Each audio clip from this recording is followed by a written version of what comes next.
E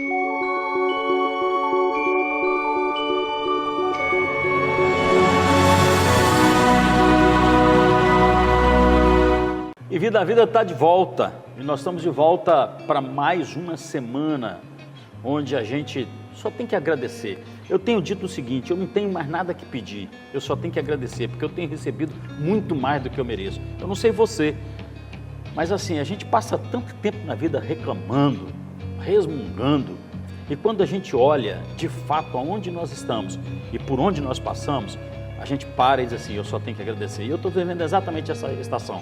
Por pior que seja a dor que eu esteja enfrentando, e não é fácil, eu tenho dito nos programas aqui, depois da perda do meu filho, que só vive o propósito quem suporta o processo. Repetindo, só vive o propósito quem suporta o processo. E suportar o processo não é fácil, mas a gente precisa suportar, porque só vence quem passa pela prova. Então eu estou recebendo aqui o pastor Welberson. É uma alegria te receber aqui no Que Vida a Vida. Eu tenho certeza que não diferente de todos os testemunhos, de todos os testemunhais que nós ouvimos de pessoas que estiveram aqui, o seu também será relevante. Pastor Welberson, ele hoje ocupa a posição de diretor do PROCON na cidade de Cariacica. Aliás, Cariacica está marcando presença aqui no Que Vida a Vida, né? E eu disse aqui no programa anterior, Welberson, que assim, o cariaciquense, ele resgatou a autoestima, sabe? Verdade. Cariacica era tida como o patinho feio da Grande Vitória, e o prefeito Euclério, que é um amigo, né? Ele restaurou a dignidade do cariaciquense, né? É assim que chama mesmo, cariaciquense? Cariaciquense. Cariaciquense, né? E hoje as pessoas têm orgulho em dizer. Então o Elber é pastor, é diretor do PROCON, ele é formando em Direito, e ele vem compartilhar, mas acima de tudo, ele é um servo de Deus. E ele vem compartilhar um pouco da sua jornada, da sua história, que o trouxe até aqui. Seja bem-vindo ao Que Vida a Vida. Muito obrigado, pastor. Para mim é uma honra, uma alegria poder estar aqui, compartilhando nossa história de vida, falando um pouco da nossa biografia, dos nossos direcionamentos, né, que tivemos no passado, que vamos ter no futuro. E vamos lá, né, ser abençoado e abençoar a vida de pessoas com o nosso testemunho hoje. Amém. Welberson, posso te chamar de Welberson? Claro. Até porque você tem idade do meu filho, né? Então eu posso te chamar de Welberson. A gente tem uma máxima aqui no programa que a gente começa assim, perguntando quem é aquela pessoa e por que eu faço isso? Porque nós somos muito mais do que um título que a gente carrega. Perfeitamente. Nós temos uma história de vida, né? Quem é o Welberson?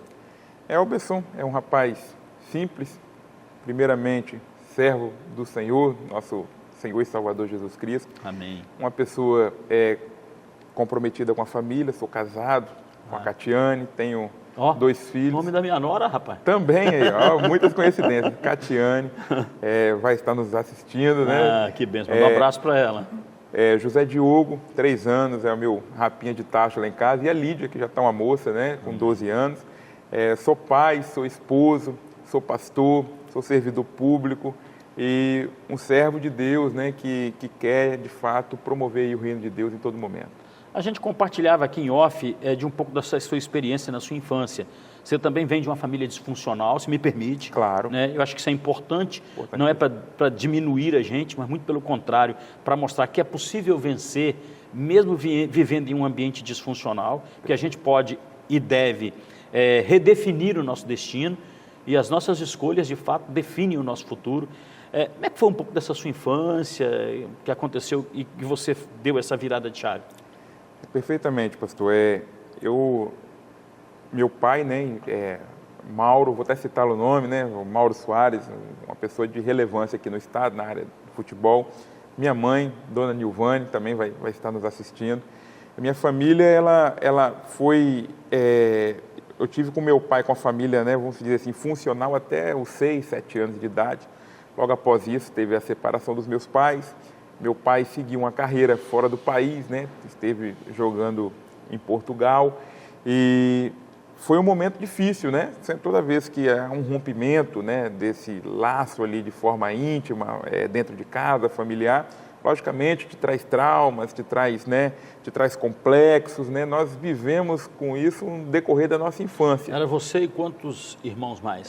Entre meu pai e a minha mãe era só eu. Só você? Isso. Logo aí minha mãe casou novamente. Ok. Então, na realidade, era só você quando houve essa separação? Exatamente. Aí minha mãe casou novamente, teve mais 2 filhos, 2 irmãos. Meu pai casou novamente, teve mais 4 filhos, comigo 5. Velho né? não era fácil não, hein? Não era fácil não, então total aí de 6 irmãos. Foi uma infância assim, nunca me faltou nada, sempre esteve presente, minha mãe também sempre esteve presente. Eu gostaria de citar aqui uma figura importantíssima na minha formação, que foi os meus avós paternos, que tomaram as vezes do meu pai também, e sempre foram ali essenciais e presentes, Dona Elza. Supriram essa lacuna emocional em você. Exatamente. E hoje, em memória, né, eu perdi meu avô, que também um segundo pai, na semana passada. Oh, meus sentimentos. Né? Muito obrigado. Então, assim, foram momentos difíceis, mas que foram superados também com o segundo casamento da minha mãe. Eu ganhei um novo pai também, né? Uma pessoa que é o meu padrasto, o seu Sebastião, que foi também de grande relevância na minha vida, me trouxe aquela referência paterna ali dentro do lar, cuidou, orientou enquanto pôde. Então, assim, mas ficamos complexados ao decorrer do tempo, chegamos na adolescência um pouco rebelde. Sabe, Weberson, que assim, eu creio muito nessa questão, sobretudo nessa temática da paternidade. A gente não consegue dimensionar a ausência de fato que tem a figura paterna. A mãe tem um papel primordial, não questionamos isso. Mas a figura paterna, para quem é o homem, e eu acredito até para quem seja mulher, agora eu acho que a pior ausência não é a morte de um pai, a pior ausência é quando você tem a ausência paterna com um pai vivo. Concorda comigo? Verdade, você tem essa ausência com o pai vivo e você fica se perguntando, né? Por quê? Será que não sou tão importante? Né? Várias perguntas que pairam, né, na mente, principalmente enquanto você é criança. Mas, pontuando aí o que o pastor disse, nós somos representados pelo grande Pai, né, que é Deus. E a gente sabe da importância que Ele dá, né, a esse cuidado com os filhos, e sabe da referência que é um Pai, que temos um exemplo aí no reino espiritual e também que se reflete no reino material, né? Então, assim, Pai é aquele que de fato te dá a direção. E se falta essa o pai essa dá figura, destino, né? É verdade. Se falta essa figura, as coisas ficam meio confusas, mas como servimos um Deus misericordioso, Ele teve misericórdia. Ele é Deus Pai, né? E cuidou, Ele é Deus Pai. Ele é Deus cuidou. Pai. Não que meu pai não tenha cuidado, cuidou à distância, mas cuidou, né? Mas assim, a gente passou por esse momento difícil. Na realidade, assim, eu acredito muito, não conheço a história do teu pai, conheço ele como uma figura pública, mas não conheço a vida dele. Eu costumo dizer o seguinte, as pessoas às vezes não dão aquilo que não receberam. Se você for estudar um pouco a história do teu pai, possivelmente ele tem alguma ausência nesse sentido também.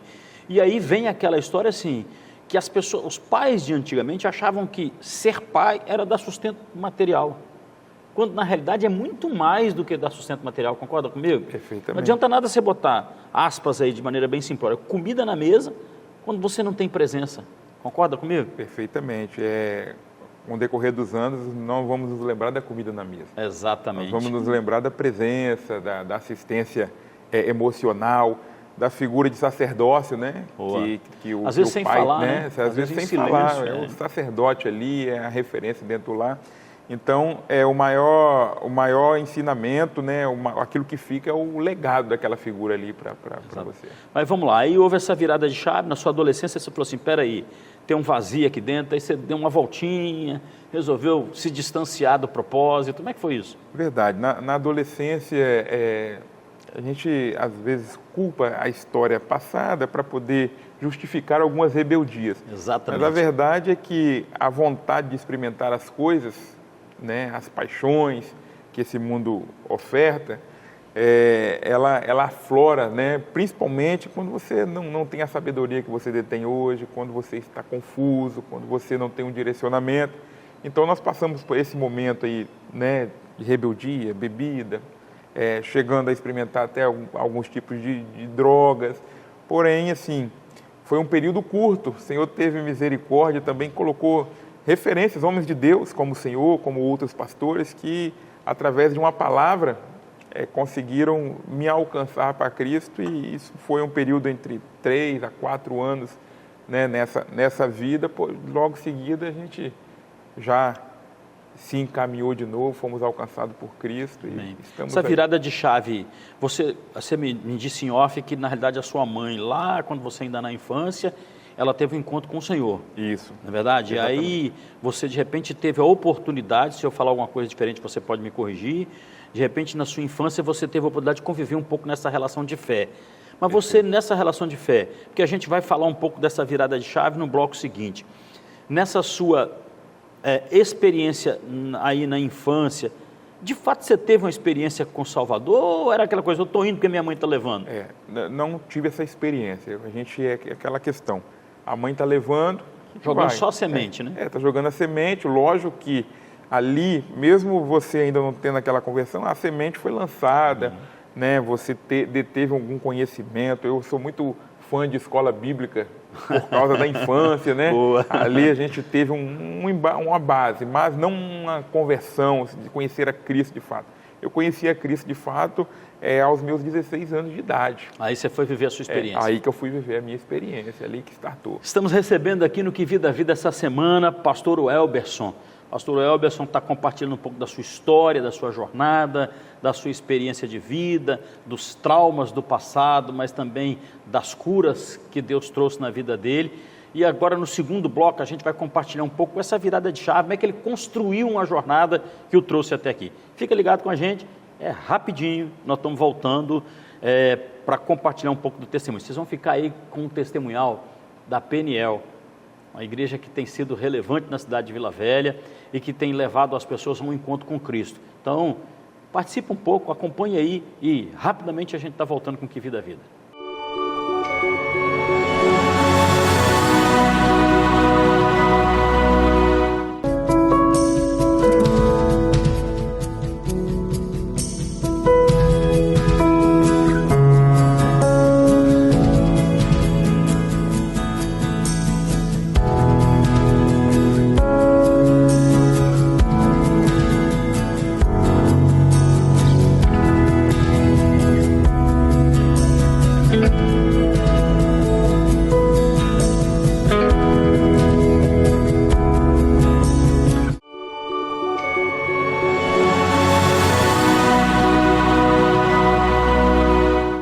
A vida está de volta. Falei para vocês que seria rápido, né? Se você saiu, teve que voltar correndo, porque eu falei para você que seria rápido. Estamos recebendo aqui pastor Welberson. Ele hoje é um servo de Deus, compartilhou no primeiro bloco um pouco da sua história, né? E lá na sua adolescência, ele de fato teve uma experiência com Deus. Fala um pouco dessa experiência para a gente. É importante, pastor, falar sobre isso, porque de fato foi um divisor de águas na minha vida. Essa experiência foi aos 16 anos, né? Como falamos, né, a gente veio de um período de rebeldia. Com 16 anos, eu fui fazer uma visita à Igreja Assembleia de Deus de Tucum, meu amigo pastor Adriano Davi, e lá eu tive um encontro com Deus. Amém. Lá, através de uma pessoa que foi extremamente usada por Deus. Essa pessoa chegou até mim e disse que Deus tinha uma grande obra na minha vida, que Deus iria fazer uma grande transformação no meu coração. E, de fato, Deus começou a fazer a transformação naquele dia. E, a partir daquele dia, eu não mais me afastei da presença do Senhor. Dali em diante... Firmou os pés. Firmei os pés, comecei ali a frequentar, a participar da sociedade dentro da igreja, a começar a fazer os meus devocionais, a me apaixonar pela palavra, pela Bíblia, pela oração. E estamos já mais de 20 anos na presença do Senhor. Pastor, eu não sei se você concorda comigo, a gente talvez seria um assunto para a gente ter até um programa inteiro com a experiência, expertise que você traz também, para falar um pouco dessa relação da juventude com a fé hoje. Eu acredito muito que hoje a igreja, se você concordar comigo também, não concordar comigo, você pode também dizer, a igreja está muito focada na estrutura e em eventos e muito menos em fundamentos. Porque se a gente pega um adolescente, um jovem da igreja de hoje, diferente da sua época, e você é bem mais novo que eu, a gente tinha muito fundamento. Perfeito. Hoje é muito raso. Não sei se você concorda comigo. Concordo plenamente, pastor. Hoje estamos preocupados muito com os programas, estamos preocupados em organizar redes e queremos ofertar muito entretenimento. Boa. Entende? Então, o entretenimento ele não dá base para ninguém. O que dá base para qualquer ser humano, e principalmente a juventude, aquele que está formando ali o seu caráter em Cristo, é a palavra do Senhor, é o ensinamento, é os legados, os exemplos, né, que se colocam diante da gente. Então, assim, de fato, a gente se preocupa muito com um cronograma denominacional,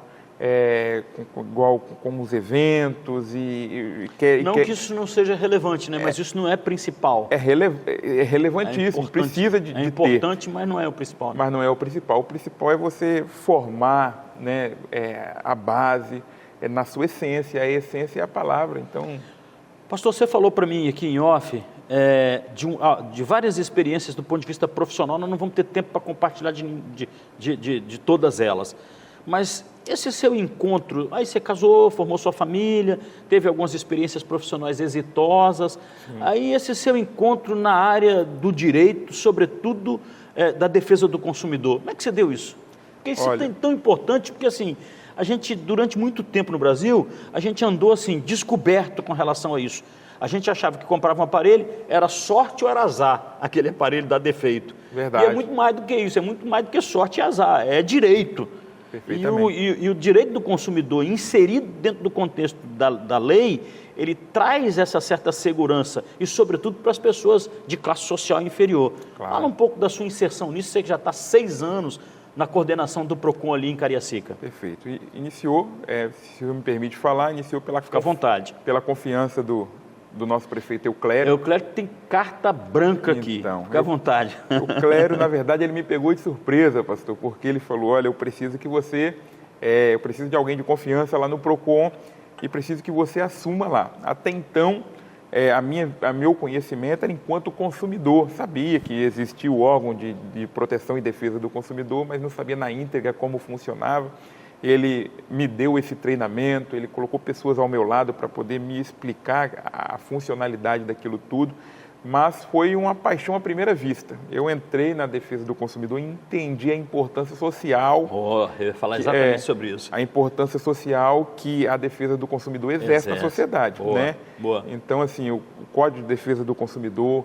ele foi criado exatamente para poder fazer essa mediação daquilo que você tem direito, daquilo que você tem de dever. Não é sorte ou azar, né? Não é sorte ou azar, é direito. De fato, eu também como um operador do direito. Então, eu me apaixonei hoje, sou estudante de direito, nós estamos há 6 anos ali no PROCON, como o senhor disse. Você me disse em off que você pegou um PROCON que, na realidade, ele nem existia, né? Estava na salinha 2x2, como é que foi um pouco essa história? Exatamente, era uma salinha pequenininha, com apenas um servidor, ele não tinha a visibilidade nem a importância que ele precisaria de ter para o município. Então, a primeira ação, promovida primeiramente pelo prefeito Euclério Sampaio, confiando em nós esse trabalho, foi estrutura, vou colocar pessoal, nós precisamos que as pessoas sejam bem atendidas, que as pessoas se sintam acolhidas e abraçadas no PROCON. E dali nós lançamos logomarca, nós acrescemos pessoal, nós investimos em tecnologia. Hoje o PROCON de Cariacica, hoje ele tem aplicativo, ele tem site, ele atende de forma remota. Você me disse que você está representante na região sudeste? Isso. O PROCON de Cariacica, ele se estruturou de uma forma, pastor, que hoje, depois do PROCON estadual, é um dos PROCONs referências. Por quê? Porque nós conseguimos ter todo o setor. Nós temos setor de atendimento, setor de tratamento de dívidas, assessoria jurídica, assessoria técnica, cartório, né? Setor de tratamento de processo. Então, isso nos referenciou a nível nacional a ter uma representatividade na Associação PROCONs Brasil, que é uma associação aí promovida pelo Ministério da Justiça e a Secretaria Nacional do Consumidor. Então, o PROCON de Cariacica hoje representa toda a região sudeste do Brasil. Que legal. E você hoje, sentado na cadeira de diretor do PROCON, é quem tem assento? É quem tem assento nessa cadeira. Ah, legal.